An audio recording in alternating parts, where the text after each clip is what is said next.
Hey, sache qu'actuellement mon dernier projet RPG Karamaker est en late pledge sur Game on Tabletop et que mes anciens projets sont tous disponibles sur ma boutique en ligne. Tu retrouveras les liens dans la description. Bonne vidéo à toi. Alors on avait vu dans une précédente vidéo des petits conseils pour créer un PNJ mémorable et je vous avais dit que les antagonistes étaient un cas un petit peu à part que l'on traiterait dans une vidéo différente. Et ben comme vous pouvez le voir, pardi, le moment est enfin arrivé. Je précise quand même avant de commencer qu'on va parler ici des méchants sentients et pas des monstres comme dans les films d'horreur. Là-dessus encore, vous devinez bien, c'est un autre sujet qui peut-être fera l'objet d'une autre vidéo. On n'a jamais fini. Sans plus attendre donc, c'est parti pour voir comment créer ce vilain, ce méchant, cet opposant qui marquera les esprits de vos joueurs pour un beau moment. Allez-y, c'est parti. Bon, pour commencer, faut bien comprendre que personne ne se lève le matin comme ça en prenant sa petite tartine de Nutella avec sa ricorée, toujours en pyjama, et se dit « Oh, tiens, si je faisais le mal aujourd'hui ?» Allez, chaud. Non, sauf quelques rares exceptions bien sûr, mais quoi qu'il en soit, dans le domaine de la fiction, c'est très peu crédible quoi. C'est pourquoi que dans un premier temps, il est important de trouver une motivation forte qui va animer votre antagoniste dans la poursuite active de ses objectifs. Alors là-dessus, ça peut être plein de choses à dire vrai, un désir de vengeance face à une injustice qu'il a subie, un idéal qu'il poursuit qui lui semble juste, un traumatisme qu'il cherche à exorciser, un être cher qu'il souhaite retrouver ou sauver, et ainsi de suite, Bref, il y a de quoi faire sur le sujet. L'idée, c'est qu'il y ait eu un événement marquant dans son passé qui l'a fait basculer dans une vision du monde qui va le pousser à être opposé au personnage des joueurs à un moment donné, ou au protagoniste quoi. Bon, on va prendre quelques exemples pour illustrer un petit peu cette idée. Pour commencer, on va prendre le personnage de Silco dans la série Arcane.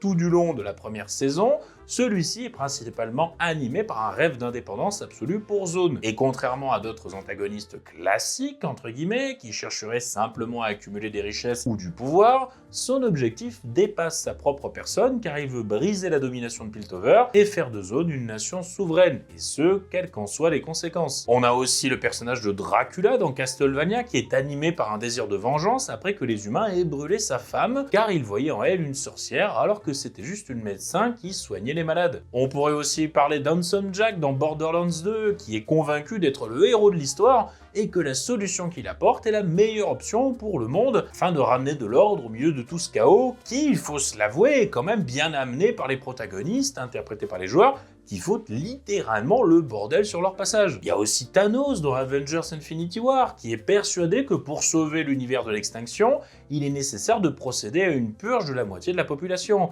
et il se voit donc comme le sauveur qui accepte de prendre le fardeau d'un génocide sur ses épaules. Et comme vous pouvez le voir, si on creuse un petit peu à chaque fois, sous un certain angle, on peut très bien arriver à se dire que ok, oui, quelque part, ils n'ont pas tort, du moins selon leur point de vue. Et ça, c'est vachement important, parce qu'il faut bien comprendre qu'un grand méchant qui a simplement pour but de détruire le monde sans raison apparente ou compréhensible, il n'y a vraiment pas d'angle possible à avoir pour essayer de se mettre à sa place. Donc oui, ça reste un antagoniste et une menace, mais il apporte pas vraiment de profondeur in fine, puisque justement, on peut pas vraiment avoir son point de vue qui pourrait être à peu près valable. Et c'est d'ailleurs précisément là que l'ambiguïté morale entre en jeu, amenant les joueurs à se poser cette question qui dépasse leur personnage. Est-ce que j'aurais fait la même chose si j'avais été à sa place, très honnêtement? Car oui, rappelez-vous que ceux que vous cherchez à convaincre, entre guillemets, avec votre antagoniste, ce sont bien les joueurs en premier lieu, et ensuite leur personnage. Donc justement, cette recherche de crédibilité, il faut la faire autour de vos joueurs, principalement. Et au final, pareil, ambiguïté morale introduira tout plein de nuances de gris dans votre histoire, plutôt que tout soit scindé distinctement en deux de façon manichéenne et complètement unilatérale. Et de ce fait, ça fera potentiellement un petit peu réfléchir vos joueurs en se demandant justement où est-ce qu'ils se placent dans cet ensemble nuancé avec leur personnage. Parce que oui, s'opposer à un grand méchant ténébreux induit obligatoirement le fait que les personnages qui s'y opposent sont du côté du bien, de facto. Mais par contre, si le méchant est tout en nuances de gris, la réponse est tout de suite beaucoup plus compliquée à appréhender. Parce que ça inclut forcément que les PJ n'ont pas à 100% raison de faire ce qu'ils font. Contrairement à un méchant ténébreux, là où forcément la raison s'impose d'elle-même. Et au passage, si vous souhaitez en apprendre plus sur la création de personnages, et il y a un chapitre dedans consacré aux antagonistes, il y a mon livre qui est lié au financement participatif de mon nouveau deck de cartes RPG Karamaker qui est actuellement en cours sur Game on Tabletop, et ce livre justement traitera de tous ces fameux sujets creuser beaucoup plus en profondeur que dans cette vidéo. Voilà, c'est un petit coup de pub en passant, ça me fait pas de mal.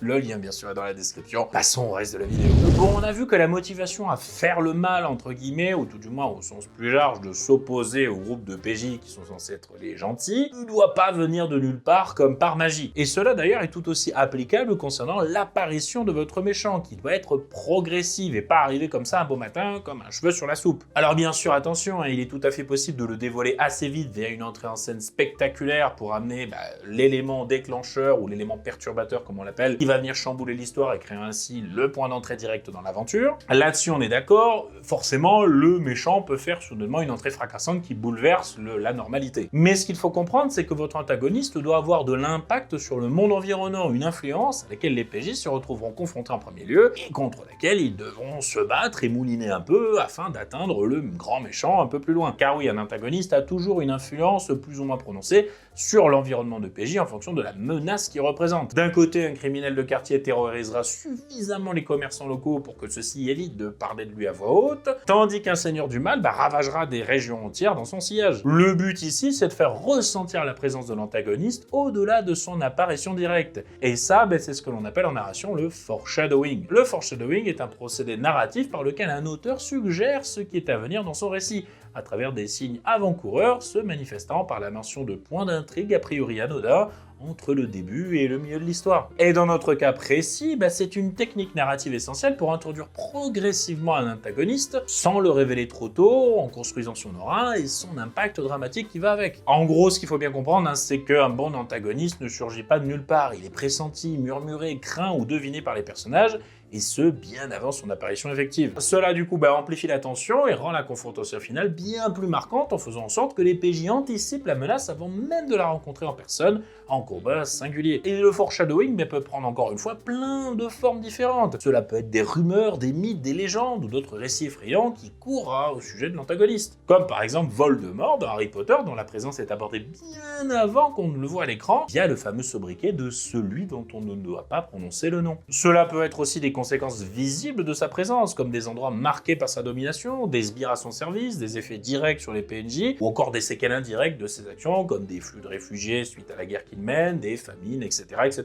Par exemple, dans Le Seigneur des Anneaux, Sauron est invisible pendant la majeure partie de l'histoire, mais son influence est perçue à travers l'anneau, ses serviteurs qui sèment la terreur, et les ténèbres qui grandissent dans le monde. Ou encore, cela peut être des événements marquants qui annoncent justement la venue de l'antagoniste en question, comme une variation du climat ou une modification de l'environnement juste avant qu'il arrive. Par exemple, dans The Witcher 3, la chasse sauvage est toujours précédée d'un blizzard spectral juste avant qu'elle n'apparaisse. Et bien d'autres idées, mais en gros, tout ça, ça vous permet d'exprimer l'identité de l'antagoniste sans forcément avoir besoin de le montrer directement au joueur à chaque fois. Ce qui laisse du temps à ces derniers de se forger une image terrifiante de lui et d'appréhender ainsi le combat à venir face à celui qui semble avoir toutes les cartes en main. Et qui plus est, plus ils verront les effets de l'antagoniste sur le monde, plus ils auront une idée claire de ce qu'il adviendra si jamais ils échouent malencontreusement dans leur quête. Et enfin, comme on le disait au début, pour ce qui est de la première apparition de votre antagoniste dans l'histoire, je veux dire le moment où il se dévoile, elle se doit d'être marquante, si ce n'est spectaculaire pour des méchants qui présentent une menace élevée. Il faut que les joueurs, entre guillemets, en aient pour leur argent, ou du moins pour leur attente, quoi. N'hésitez donc pas à lui faire une entrée fracassante qui sera à la hauteur de sa dangerosité. Car oui,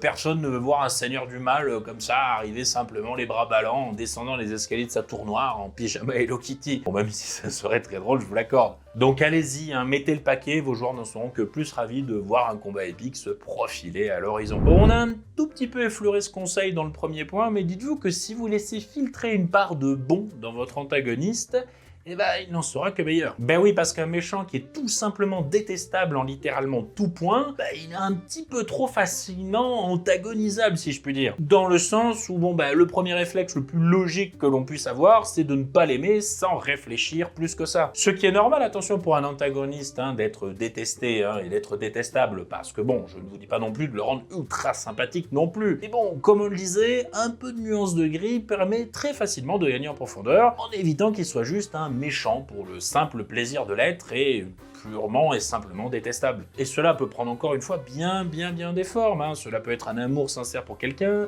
des intentions nobles même si l'exécution reste discutable, un respect pour les PJ, un code moral personnel, etc., etc. Bref, tout un tas de côtés, de facettes, de reflets humains de son identité qu'il a pu forger au fil de ses expériences passées et qu'il a pu plus ou moins rejeter ou enfuir au fond de lui. Ce qui donne du coup cette petite idée de petite lumière perdue au milieu des ténèbres, qui peut toujours donner à vos joueurs l'espoir de ramener l'antagoniste sur le droit chemin via une éventuelle rédemption, qui sait. Bon, même si celle-ci est impossible, ou pas d'ailleurs, c'est à vous d'en décider, il n'y a aucun problème là-dessus, mais cet espoir reste essentiel, puisqu'ainsi ils ne le considéreront pas totalement comme une cause perdue, et resteront au-delà de leur franche opposition, dans l'attente de savoir s'il finira un jour par oui ou non ouvrir les yeux. Et pour reprendre quelques exemples cités précédemment, ce qui distingue Silco des antagonistes classiques clichés, c'est qu'il n'est pas qu'un simple monstre sans âme. En effet, il est avant tout un ami blessé qui s'est senti profondément trahi par celui qu'il considérait comme son propre frère, avant d'être un idéaliste qui se bat pour une cause qui lui semble juste. Son côté humain, d'ailleurs, ressort peu à peu au fil de la première saison au travers de sa relation avec Jinx, qu'il considère comme sa propre fille. Dracula dans Castlevania est certes un antagoniste monstrueux qui menace le monde entier, mais qui en réalité est un homme brisé par le deuil de sa femme. Ce contraste est particulièrement frappant car il ne semble pas se réjouir du massacre qu'il déclenche. Contrairement à ses lieutenants, comme Carmilla, qui adore le chaos, le sang et la violence, Dracula traîne une sorte de lassitude et un chagrin immense, comme s'il était prisonnier de sa propre colère. Et d'ailleurs, au-delà de tout ça, ce côté bon peut tout simplement être aussi de l'ordre de l'appréciable, sans forcément être classé dans le spectre du bien, dans l'idée qu'on peut lui reconnaître une qualité indéniable malgré son côté méchant. Là-dessus, il n'y a pas de plus bel exemple que Handsome Jack dans Borderlands 2, qui est vraiment un sacré connard de service, avouons-le, mais dont l'humour cynique et décapant a contribué très fortement à faire de lui un des antagonistes les plus mémorables du jeu vidéo. Je me creuse la tête pour trouver un nom à ce poney en diamant que j'ai acheté. J'avais pensé à Face de paix en ton honneur. Mais bon, ça fait un peu immature. Que penses-tu de Étalon du cul? Oh non, c'est encore pire. Je vais y réfléchir un peu. Bref, pareil, parcelle de bon ou qualité indéniable créera une sorte de lien avec les PJ qui lui feront face, puisqu'ils se retrouveront non pas devant un mal absolu qu'il faut oxyre à tout prix et sans, on va dire, concession, mais plutôt devant un individu qui n'a pas fait les mêmes choix qu'eux ou vécu la même expérience et qui pourtant se retrouve face à eux dans ce moment décisif. Et croyez-moi ça encore une fois, ça fait toute la différence.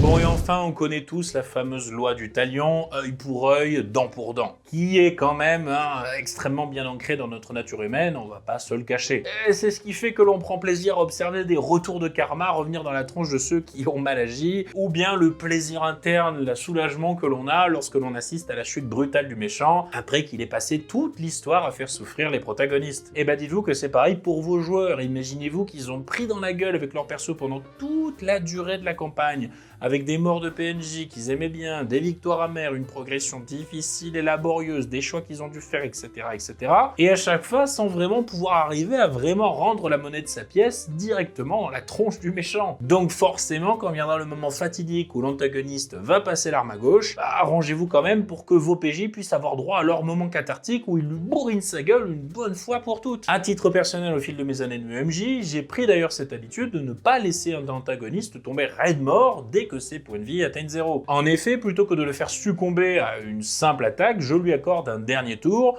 où il prépare un ultime coup que les PJ doivent interrompre en portant le coup de grâce. Bien évidemment, l'issue du combat est déjà scellée de mon côté en tant que MJ, mais cette approche permet d'éviter une fin frustrante où le grand méchant tant attendu meurt bêtement suite à une énième attaque peu différenciable des autres déjà portées au sein d'un combat qui dure depuis des heures. Et bien sûr, à ce moment-là, je n'hésite pas à dire à mes joueurs plus ou moins subtilement que c'est le moment ou jamais d'en finir, les incitant ainsi à donner tout ce qu'ils ont avec leur perso afin d'apporter un point final épique à cette confrontation, en se libérant une dernière fois, comme ça, libérant toute la tension dramatique avant la fin. Et là-dessus, attention, j'ai rien inventé, puisque si l'on regarde bien, c'est quelque chose de très courant dans les fictions, et encore plus d'ailleurs dans les jeux vidéo, avec ce que l'on appelle les finish moves, où le héros a l'opportunité de terrasser l'adversaire via une attaque finale spectaculaire, et bien souvent scripté. Le but, vous l'aurez compris, c'est d'apporter une bonne dose de satisfaction, d'endorphine aux joueurs qui peuvent enfin faire payer le méchant pour tout le mal qu'il a fait à leur personnage. Et même si la fin doit être tragique en soi, où l'antagoniste n'était peut-être pas au fond si mauvais que ça, et que